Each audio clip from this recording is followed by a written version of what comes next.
জনাব মাসুদ কামাল, আপনার কাছে আসি। সরকারের তরফ থেকে জ্বালানি তেলের প্রসঙ্গে একটা কথাই ঘুরে ফিরে বলা হচ্ছে যে আসলে সাধারণ মানুষ প্রয়োজনের অতিরিক্ত তেল মজুত করে ফেলছেন এবং সেই কারণে আসলে এই দীর্ঘ লাইন বা বিশৃঙ্খলার ঘটনাগুলো ঘটছে। আপনার কি মনে হয়?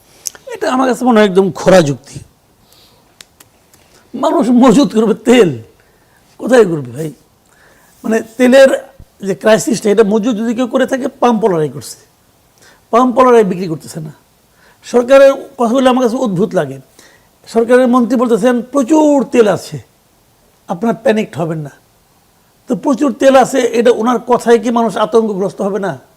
মানুষ হাত থেকে আতঙ্কগ্রস্ত হবে না তখন যখন সে পাম্পে গেলেই তেল পাবে। তো পাম্পে গেলে তেল পাচ্ছে না কেন? সরকার কি এটা মনিটরিং করে যে একটা পাম্পের তেল নাই কেন? পাম্পকে যে জিজ্ঞাসা করতে পারে তুমি এতটুকু তেল উঠাইছো, তোমার এতটুকু তেল অমুক দিন দেওয়া হয়েছে, তোমার তেল নেই। কোনো পাম্পে কিসের তেল পাবেন না আপনি। আমি প্রত্যন্ত অঞ্চলের কথা বলতে পারি। আমি মাঝখানে গত কয়েকদিন ঢাকার বাইরে ছিলাম। তেল নাই বলতেছে, কিন্তু 300 টাকা দিয়ে তেল বিক্রি হচ্ছে। আপনার বোতল নিয়ে যাচ্ছে, 2 লিটার 5 লিটার বোতল নিচ্ছে, প্রতি লিটার 300 টাকা পাওয়া যাচ্ছে, এবং সেটা পাম্পলাই দিচ্ছে। পুলিশ গেলে তেল পাচ্ছে।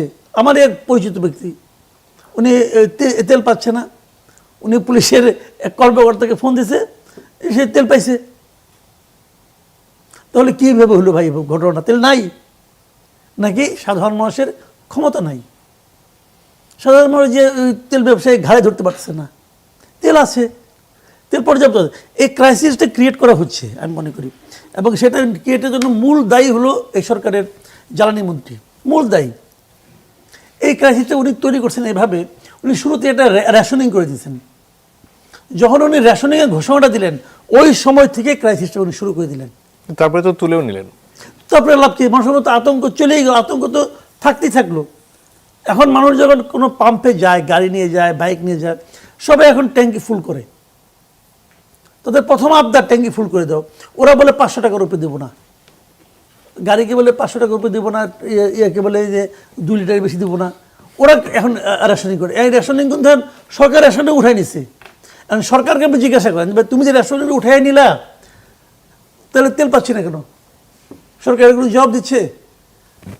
যখন যে রেশনিংটা উঠাই নেয়, তখন তার কাছে তথ্য আছে যে তার স্টকে কী পরিমাণ তেল আছে এবং দৈনিক আমাদের কী পরিমাণ তেল কনজামশন হচ্ছে। তো সেই তথ্যের সঙ্গে বাস্তব চিত্রে কোনো মিল নাই কেন? বলুক তারা, কেন মিল নাই? তাহলে এখানে ক্যারিকেচারটা সাধারণ মানুষ করছে না, পাবলিকের উপর দোষ চাপায় না। দোষ চাপালে সরকারের উপর চাপান এবং ওই ডিলারদের উপর চাপান। এই দুজনে মিলে ক্যারিকেচার করতেছে, এবং যে ডিলাররা করতেছে তাদেরকে আপনি ইচ্ছা করে ধরতে পারেন না। ধরছেন 2-1 পর্যন্ত, কোনো রকম মনিটরিং করছেন? করেন নাই তো। একজনের কাছ থেকে অবশ্য ওই মাটির নিচে মজুত করা অনেক আগের কথা, আগের কাহিনী ধরা হলো। তো এখন এগুলো যেতে হবে না। আরেকটা জিনিস, এই যে তেলের দাম বাড়বে বলতেছে, তেলের দাম তো বিশ্ববাজারে কমছে। বিশ্ববাজারে $14 কমে গেছে প্রতি ব্যারেলের দাম। যখন নাকি ইরান বলল যে আমেরিকা এবং তার যারা সঙ্গে আমাদের যুদ্ধে যারা আমাদের বিরোধিতা করতেছে, তারা ছাড়া আর সবাই যেতে পারবে এখান দিয়ে, ওই ঘোষণার পরেই তো তেলের দাম কমে গেছে। যদিও আমেরিকা প্রচার করতেছে যে আমাদের আক্রমণের সিদ্ধান্ত থেকে ফিরে আসার পরে, মানে ফিরে আসার কারণে তেলের দাম বাস্তবতা হলো তেলের দাম কমছে।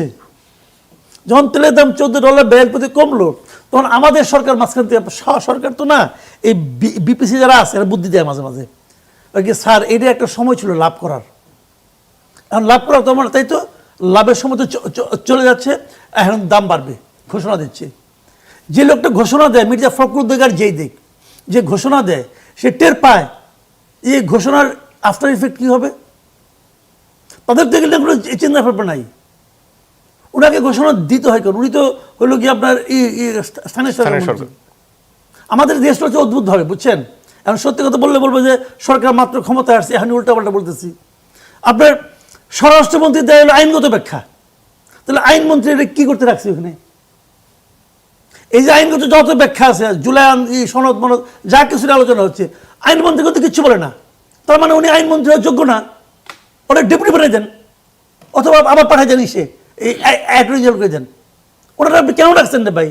যদি ব্যাখ্যা স্বরাষ্ট্রমন্ত্রীকে দিতে হয়, তাহলে স্বরাষ্ট্রমন্ত্রী করে পাঠান। তো ওরা রাখছেন না কেন? আবার তেলের দাম বাড়বে কিনা বলে মির্জা ফখরুল, কেন ভাই? উনি বলুক, ওই যে একজন বলছে না রেশনিং করলাম, পরে কাজে না কোনো সমস্যা নাই, কোনো সমস্যা নাই, উনি যাক না ওরা গাড়ি নিয়ে ফ্ল্যাগ ছাড়া তেল পাই কিনা দেখি।